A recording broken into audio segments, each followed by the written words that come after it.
প্রিয় দর্শক, আজকে বানিয়ে দেখাবো নারকেলের পুর ভরা ফুল পিঠা রেসিপি। এই ফুল পিঠা রেসিপি খেতে তো দারুণ লাগে। পিঠার জন্য নারকেলের পুর তৈরি করে নেব।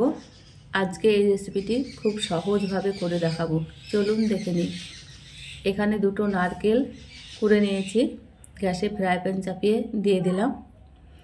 এখানে স্বাদের জন্য দিয়ে দিচ্ছি 1 প্যাকেট গুঁড়ো দুধ।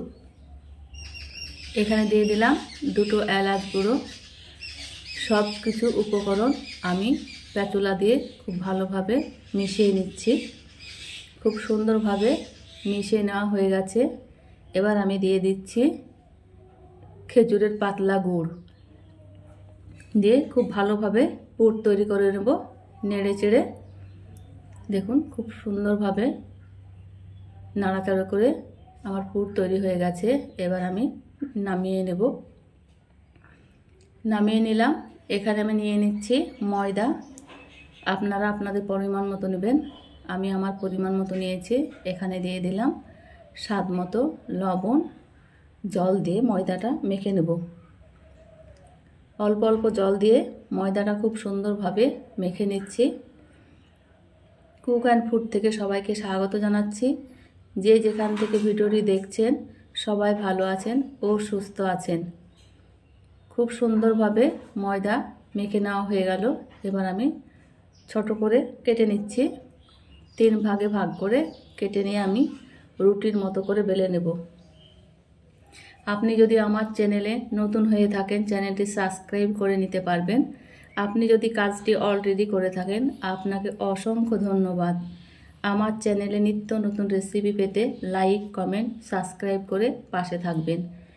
একটা বড় রুটি করে নিয়েছি। এবার একটা মুখটির সাহায্যে কেটে নিচ্ছি। এইভাবে আমি সবগুলাকেই একে একে কেটে নেব। দেখুন এইভাবে কেটে নিলে সবগুলো একই মাপের হবে। ভিডিওটি না টেনে পুরো ভিডিওটি দেখে নেবার অনুরোধ রইল। ভিডিওটির নোটিফিকেশন পাওয়ার জন্য বেল আইকন প্রেস করে রাখবেন। সবগুলো আমার কেটে নেওয়া হয়ে গেছে। পাশগুলা ছাড়িয়ে নিচ্ছি। দেখুন কেটে নেওয়া হয়ে গেছে। যে পুর করে রেখেছিলাম পুরগুলা দিয়ে দিচ্ছি একে একে। সবগুলাকেই দিয়ে দিচ্ছি। দেওয়ার পর যে কেটে রেখেছিলাম আর একটা উপর দিয়ে এইভাবে দিয়ে দেব। সবগুলার উপরেই এইভাবে করে নেব। আপনারা কোনো পিঠা রেসিপি দেখতে চাইলে কমেন্ট করে জানাবেন। পিঠা রেসিপি কেমন হয়েছে জানাতে ভুলবেন না। একটা কাঁচা চামচ নিয়ে এইভাবে আমি চারিপাশে চাপ দিয়ে দেব। এইভাবে দেখেই বুঝে নিতে হবে। চামচের সাহায্যে চাপ দিয়ে দিয়েছি। এবার হাত দিয়ে এইভাবে একটু চাপটা করে দিচ্ছি। দেখুন একদম ফুলের মতো লাগছে। এইভাবে আমি সবগুলাকেই করে নিয়েছি। দেখতে কত সুন্দর লাগছে, খেতে তো দারুণ লাগবে। এবার আমি গ্যাসে তেল চাপিয়ে দিয়ে তেল গরম হয়ে গেছে, পিঠাগুলাকে ভেজে নেব। বন্ধুদের কাছে একটাই অনুরোধ, ভিডিওটি দেখছেন কিন্তু লাইক দিতে ভুলে যাচ্ছেন। তাই ভিডিওর প্রথমেই লাইক দিয়ে শুরু করবেন ও শেষ পর্যন্ত দেখে নেবেন। পিঠাগুলো আমি উল্টে পাল্টিয়ে ভেজে নিচ্ছি। ভেজে নেওয়া হয়ে গেছে। এবার আমি তুলে নেব। কম সময়ের মধ্যে এই পিঠা রেসিপিটি বানিয়ে নেওয়া যায়। ভাজা হয়ে গেছে, তুলে নিচ্ছি।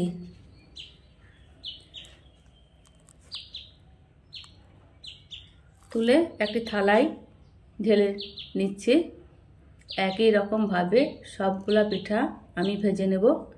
আবারও তেলে দিয়ে দিলাম। ভিডিওটি সম্পূর্ণ দেখে থাকলে নিশ্চয় ভালো লাগবে ও ভালো লাগলে কমেন্ট করতে ভুলবেন না। আবারও ভেজে নিয়েছি। ভেজে তুলে থালায় ঢেলে নিচ্ছি। ভিডিওর কোনো অংশ একটুও ভালো লেগে থাকলে বন্ধুদের সঙ্গে বেশি বেশি শেয়ার করে দিবেন। দেখছেন কত আকর্ষণীয় হয়েছে। নারকেলের পুর ভরা পিঠা একদম নরম তুলতুলে, মুখে দিলেই মিলিয়ে যাবে। ভেতরটা পুরে ঠাসা। আপনাদের একটা দেখিয়ে দিচ্ছি। দেখুন কতটা সুন্দর হয়েছে, কতটা লোভনীয় লাগছে। পিঠা তো আমরা অনেক রকমভাবেই খেয়ে থাকি। মাঝে মাঝে এরকম একটু ডিজাইন করে থাকলে দেখতে তো দারুণ লাগে।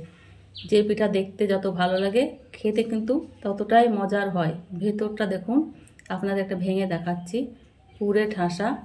আপনারা আমার এই রেসিপি ফলো করে একবার বানিয়ে দেখতে পারেন। ভালো লাগলে বন্ধু হয়ে পাশে থাকবেন।